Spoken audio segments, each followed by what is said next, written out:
Yerdagi hayotning eng asosiy manbai bo'lmish Quyosh, tungi osmonimizni to'ldirib turgan ko'p sonli yulduzlar singari bir yulduz.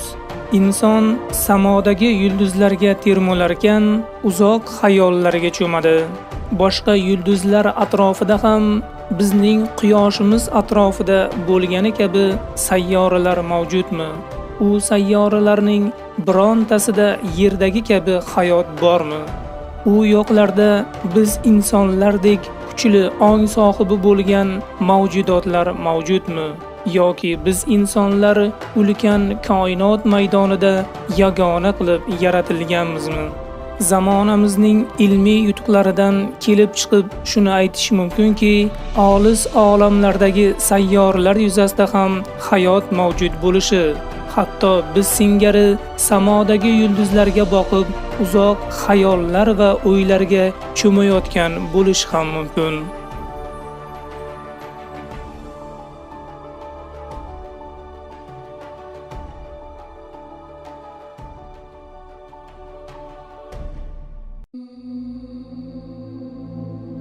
Uzoq vaqt mobaynida faqatgina Quyosh atrofida sayyoralar mavjud. Hayot esa birgina zaminimiz Yerda bor deb hisoblanib kelinar edi. Insoniyatning ilm tafakkuri rivojlanib borishi asnosida Yer yagona emasligi, borliqda Yer kabi sayyoralar talaygina ekanligi isbotlandi. Hozirgi kunda kosmologiya fanining eng dolzarb mavzularidan biri egzosayyoralarni izlash va ular yuzasida hayot bor yo'qligini aniqlash. Agar ularda hayot mavjud bo'lsa, ular bilan aloqa o'rnatish bo'lib turibdi. Dastavval egzosayyora atamasi haqida tushuncha berib o'tadigan bo'lsak, egzosayyora deb Quyosh sistemasidan tashqarida boshqa yulduzlar atrofida joylashgan yoki hech qanday yulduz gravitatsiyasiga tobe bo'lmasdan koinot bo'ylab erkin harakatlanayotgan sayyoralarga aytiladi. Egzosayyoralarni aniqlash uchun koinotga uchirilgan fazoviy teleskoplar va yer yuzining turli burchaklarida o'rnatilgan teleskoplar yordamida hozirgacha 4,5 mingga yaqin egzosayyoralar aniqlandi. Shu choqqacha o'zga yulduzlar sistemasida aniqlangan sayyoralarning aksariyati Yupiter kabi hajmi ulkan sayyoralardir. Chunki bu kabi sayyoralarning hajmi katta bo'lganligi uchun ularni yulduz atrofida payqash osonroq. O'zga yulduzlar sistemasidagi sayyoralar Quyosh tizimidagi kabi ketma-ketlikda joylashmaganligi hayratlanarli. Misol uchun topilgan ulkan hajmli egzosayyoralar Yupiter singari yulduzidan olisda emas, bizdagi Merkuriydan da o'z yulduziga yaqinroq joylashgan. Shu sababli falokiyot olimlari bunday sayyoralarni qaynoq Yupiterlar deb atashadi. Bunday sayyoralar yuzasidagi harorat 1000 gradus Selsiyadan yuqori bo'lishi tayin. Ammo bu bilan Yerdek ko'rinishga ega sayyoralar mavjud emas deb bo'lmaydi. Chunki Yer kabi favqulodda kichik sayyoralarni yulduzlarning yorqin nurlari fonida payqash qiyin. Shu sababli ham Yer singari sayyoralar asosan qizil va sariq karlik yulduzlar atrofida aniqlanayapti. Chunki bu kabi mitti yulduzlar o'zlaridan yorqin nur taratmaydi va ularning fonidan sayyoralar o'tayotganida ularni aniqlash nisbatan osonroq. Ulkan o'lchamlarga ega va yorqin nur bilan charaqlaydigan yulduzlar esa o'z shu'lasi bilan atrofidagi sayyoralarni kuzatuvchiga ko'rinish berishini to'sib qo'yadi. Bunday yulduzlar atrofidagi sayyoralarni aniqlashga hozirgi kungacha mavjud bo'lgan insoniyat texnologiyalari qodir emas. Egzosayyoralarni o'zlarini to'g'ridan-to'g'ri kuzata oladigan texnologiyalar ham mavjud emas. Shu sababli ham olimlar egzosayyoralarni to'g'ridan-to'g'ri o'zini topishga urinishmaydi.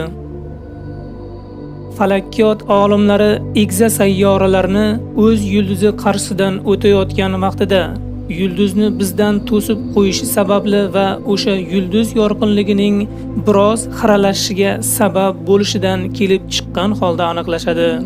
Bunday aniqlash usuli fanda tranzit usuli deyiladi. Shuningdek, egzosayyoralarni yulduzning chayqalishi orqali ham aniqlash mumkin. Bunda yulduz atrofidagi sayyoralar gravitatsiyasi ta'sirida o'z holatini va harakatini o'zgartiradi.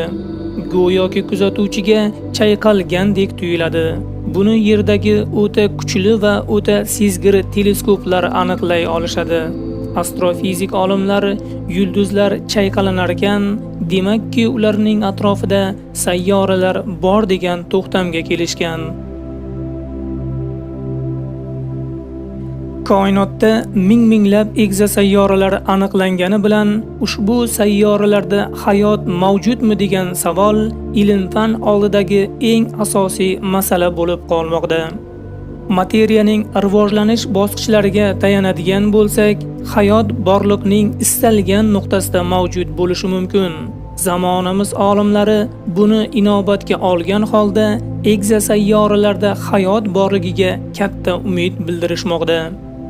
Sayyora yuzasida hayot mavjud bo'lishi uchun sayyora o'tgan videolarimizning birida aytib o'tganimizdek muayyan sharoitlarga ega bo'lishi kerak.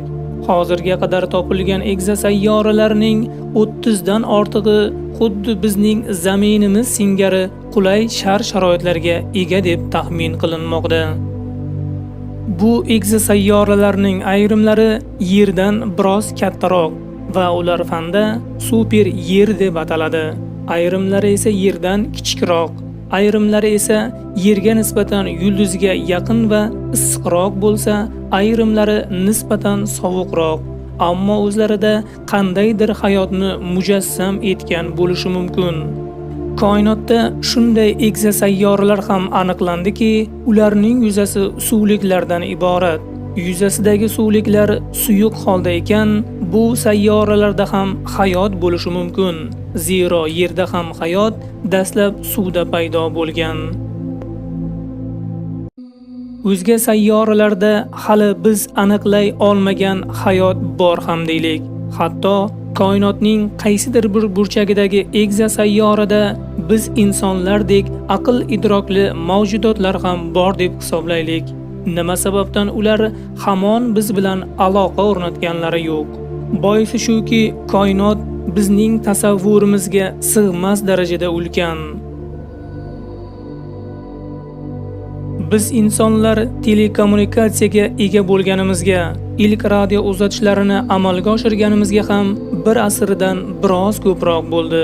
Signallarni yorug'lik tezligiga yaqin tezlikda harakatlanishini inobatga oladigan bo'lsak, bizdan 130-140 yorug'lik yili uzoqligida joylashgan o'zga sayyoralar biz haqimizda hech narsa bilishmaydi.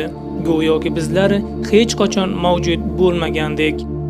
Vaholanki insonlar 3 million yildirki yer yuzida yashab keladi. Aniqlangan egzosayyoralarning aksariyati esa bizdan 500-700 ming yorug'lik yil uzoqligida joylashgan. Yerga yaqin joylashgan egzosayyoralar ham talaygina. Biroq hozirgacha bizga yaqin egzosayyoralardan ham signallarimizga javob kelgani yo'q. Balki bu egzosayyoralarda bizning signallarimizni tushuna oladigan ongli mavjudotlar yo'qdir. Balki biz insonlar darajasidek darajaga hali yetmagandir. Chunki bizning zaminimizda ham hayot bir kletkali bakteriyadan kuchli aql zakovatli inson darajasigacha rivojlanib kelgan. Bunday rivojlanish ketma-ketligi egzosayyoralarda ham ro'y bermagan deya hech kim ayta olmaydi. Shu narsa aniqki, insoniyatning hozirda mavjud bo'lgan texnikalari bilan egzosayyoralarga borishning hech qanday imkoni yo'q. Insoniyat texnologiyalarining qudrati asta-sekinlik bilan ortib borar ekan, bir kun kelib insonlar olis egzosayyoralarga robot yuborishni hamda ulardagi shart-sharoitlarni va muhitni aniqlashning uddasidan chiqishi mumkin. Yaqin kelajakda uchirilishi kutilayotgan James Webb fazoviy teleskopi hamda Chilidagi tog'larda bunyod etilayotgan Gigant Magellan va Yevropa kosmik agentligining o'ta katta L teleskoplari egzosayyoralar va ulardagi hayotni aniqlashda yangi bosqich boshlab berishi aytilmoqda. Ajabmaski, bu teleskoplar o'zga olamlarni ochib bersa.